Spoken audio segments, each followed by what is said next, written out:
China is drowning, not just in floodwaters, but in the consequences of decades of corruption, cover-ups, and crumbling infrastructure. In province after province, Hunan, Hubei, Guizhou, Tofu Dreg dams are collapsing under the weight of record-breaking rainfall. Entire villages are swallowed overnight. Survivors cling to rooftops. Lifelines like roads and bridges have vanished. This video uncovers the terrifying truth behind the headlines. Over 80,000 aging dams, many built during Mao's Great Leap Forward with rushed construction and substandard materials, are now ticking time bombs. Experts have been warning for years, but no one listened. Now, nature is forcing a brutal reckoning. We expose the rotten legacy of show over safety, ignored engineering reports, lack of maintenance, and a disaster relief system that arrives too late, if at all. What's breaking isn't just concrete. It's trust, hope, and entire communities. China, long criticized for its Tofu Dreg infrastructure, made headlines earlier this year when fake steel linked to Chinese suppliers was blamed for a building collapse in Bangkok. Now, the spotlight shifts back to China, where thousands of aging Tofu Dreg dams are on the brink of failure as record-breaking floods surge through the central provinces. Across Hunan, Hubei, and neighboring provinces, record-breaking floods are pushing China's infamous Tofu Dreg dams to the brink. Built decades ago with poor materials and rushed construction, thousands of these aging dams are now failing, and taking entire communities down with them.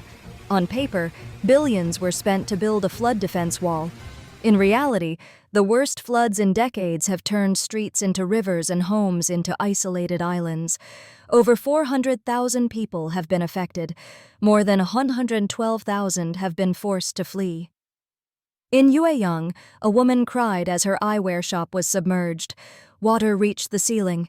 "We lost over 1 million yuan. Still owe 300,000 a month. 20 years of hard work, gone." In Ximen, fruit losses alone hit 900,000 yuan in one night. In Sangji, a brand new store flooded on opening day. "We couldn't save anything, lost 200,000 to 300,000 yuan in hours." Behind these scenes are crumbling roads, collapsed bridges, and villages cut off by landslides. In Badongshen, 26 inches of rain drowned entire towns. The Gulu River rose by 23 feet, swallowing neighborhoods. The Liwei River hit its highest level this year. Decades of dam building, over 45,000 across the Yangtze Basin, 13,600 in Hunan alone, were meant to control nature. But as villagers cling to rooftops and families struggle to survive, a bigger truth is emerging. It wasn't just infrastructure that failed. It was the system behind it. That's the question haunting millions. Billions were spent. Dams cover the country. So why do floods keep sweeping away homes and lives every year? Part of the answer lies in China's past. Most of the country's 98,000 dams were built between the 1950s and 1970s, especially during the Great Leap Forward, when speed trumped safety. Officials rushed to build massive water projects to impress political leaders, ignoring engineers and relying on untrained labor, cheap materials, and risky designs. The result? Fragile Tofu Dreg dams. Hydrologists warned early on. Experts like Chen Jingxing rang alarm bells, especially in Henan, but their voices were ignored. Between 1954 and 2021, over 3,500 dams failed, more than 50 per year. Warnings didn't stop in the past. In 2023, UN researcher Duminda Pereira warned that many dams, now over 50 years old, are deteriorating fast and face rising risk from extreme weather. Worse still, authorities often prioritize saving dams over protecting people. Sudden water discharges, with little or no warning, have drowned entire villages. This isn't new. In 1975, the Banqiao Dam collapse killed 230,000 after no evacuation was ordered. Today's floods are exposing a hard truth.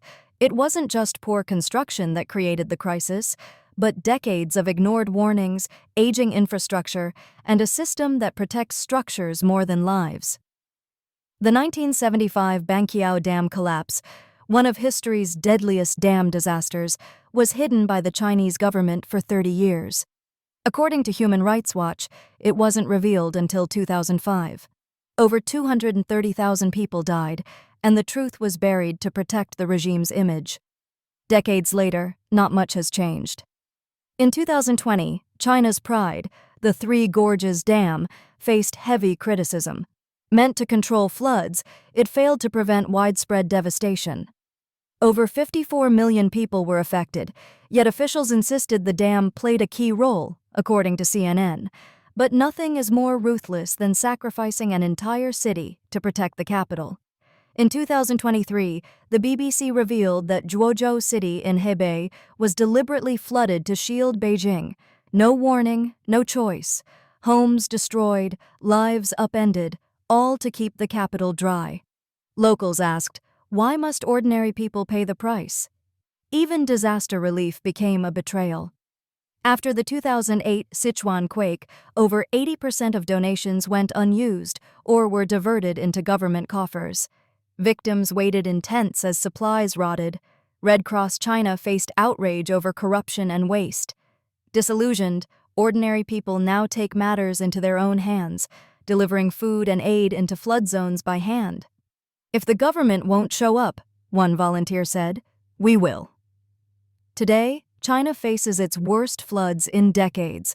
Over 3,500 dams are at risk of collapse. 226 dikes near Dongting Lake have overflowed.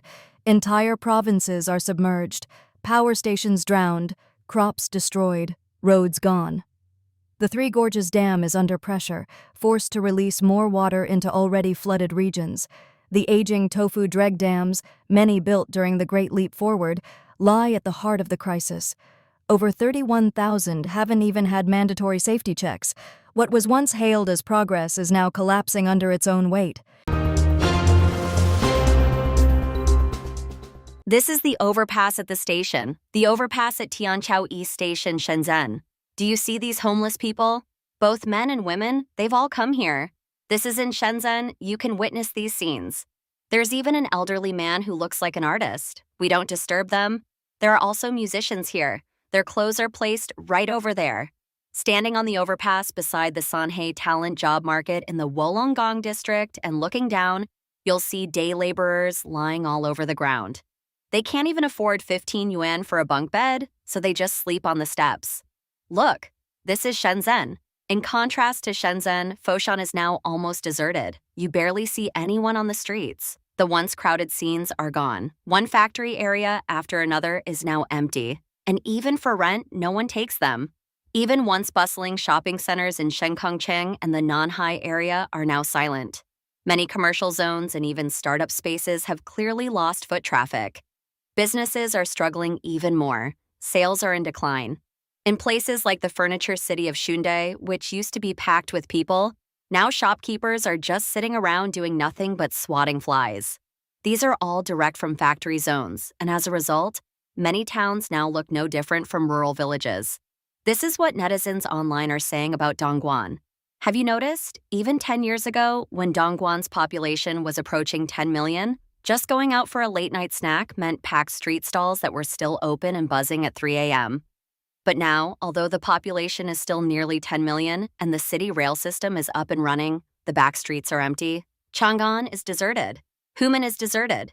Even central Dongguan, areas like Huiqing, Guomao, or the Fumen pedestrian street in Nanchang are covered with store for lease signs. Can you believe it? This is in the very heart of Shenzhen, a shopping mall right next to Mixi and Nanshan district.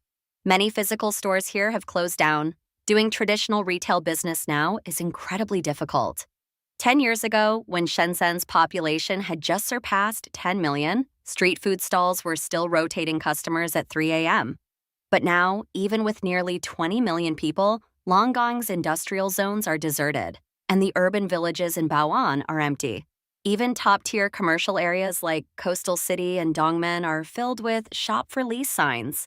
So where has everyone gone? Just a few years ago, this place was packed with people. But now coming back, it feels desolate, cold, unfamiliar, as if you've never been here before. In Guangzhou, we are now at Shangxiajiu Pedestrian Street, once famous nationwide. Back then, doing business here meant paying over 100,000 yuan in monthly rent, plus several hundred thousand more for a transfer fee. But now, take a look. The entire street is empty. Across the road, only a few stores remain open, while for rent signs are posted everywhere.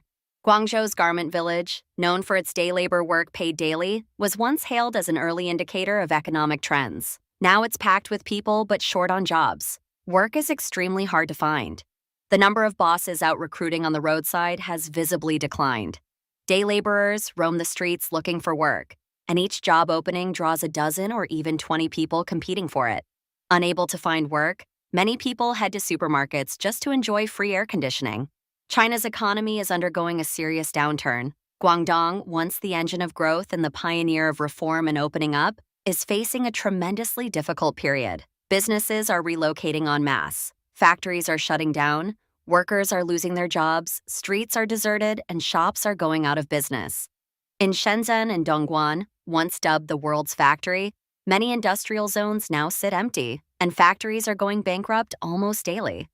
Other cities like Guangzhou and Foshan are also experiencing an unprecedented economic crisis. In Shenzhen, tens of thousands of small, medium, and micro enterprises are struggling to survive. A venture capitalist shared that he has never seen such devastation, with orders down by 73% and profit margins thinner than paper. It's so bleak that there's not a single customer in sight. No one wants the machines, even brand new ones at rock-bottom prices. Factory owners have no idea how to cope. Currently, 85% of businesses are losing money, 10% are on the edge of collapse, and only 5% are making meager profits. The competition is so intense, there's no room for profit, and some factories are being forced to relocate to Southeast Asia. One factory owner, who witnessed the golden age of Shenzhen manufacturing, now faces a painful choice: stay rooted in his hometown or follow the supply chain abroad. In Shenzhen, the neon lights of Huaqiangbei still glow at night, but the roar of assembly lines has long fallen silent. Inside those factories, there are no products, only property deeds mortgaged to the banks. One factory owner lamented, "In the past, coming to Shenzhen was like setting sail in search of opportunity. Now it feels more like jumping into the sea to end it all." If Shenzhen's speed used to mean building a floor in 3 days, now it's a factory collapses every 3 days. Many people have noticed how much quieter Shenzhen has become. Aside from the crush on the subway, most places are eerily empty. A service worker in Foshan said the economy there is worse than that of a fourth-tier city. Rental properties are everywhere, and the streets, shopping malls, and restaurants are all deserted. The question arises, if so many people are unemployed, yet they're not visible on the streets, where have they all gone? Finding a job in Shenzhen has become extremely difficult. Wages have dropped, job opportunities are fewer, and many recruiting companies are unreliable. Factories have relocated, and many surrounding shops have closed down and sit empty. The advice circulating is, don't come to Shenzhen. At present, a large number of people have returned to their hometowns. Sometimes up to 6 full buses a day are heading back to Hubei.